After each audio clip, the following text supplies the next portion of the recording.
ചീക്കോട് പഞ്ചായത്തിലെ മുണ്ടക്കയിലെ മഞ്ഞളാങ്കലായി അബ്ദുറഹിമാൻ മൃഗങ്ങളെ അതിയായി സ്നേഹിക്കുന്ന അബ്ദുറഹിമാൻ എന്ത് പറഞ്ഞാൽ കേൾക്കുന്ന പെണ്ണുട്ടി എന്ന ആടിനെ നമ്മളിപ്പോ കണ്ടുകൊണ്ടിരിക്കുന്നത്. അതൊക്കെ പറഞ്ഞോളേ. പെണ്ണുട്ടിയെ തൊള്ളാട്ടിയാ, സുന്ദരി തൊള്ളാട്ടിയാ. അവള് 13 പ്രസവം പ്രസവിച്ചാടാ. 13 പ്രസവം. അവളിപ്പോ 14ാമത്തെ ചെനയില. തൊള്ളാട്ടടി സുന്ദരിയെ.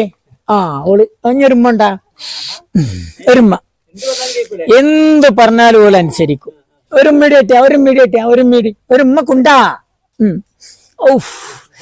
ഇഞ്ഞ കുടിച്ചട്ടെ ഫുള്ളച്ചിന്റെ ഇഞ്ഞ കുടിച്ചട്ടെ. എന്റെ സുന്ദരീന്റെ ഓള് എന്ത് എന്റെ മുതല ഇതോളെ കുട്ടിയാ. ഇത് രണ്ടും മുലമ്മക്ക് വന്നാ ഓള് പായും. അടന്നോ എന്നിട്ട് മാറി നിക്കടാ. പെണ്ണുട്ടിന്റെ എഞ്ഞ കുടിച്ചല്ലേ. ഓളിപ്പോ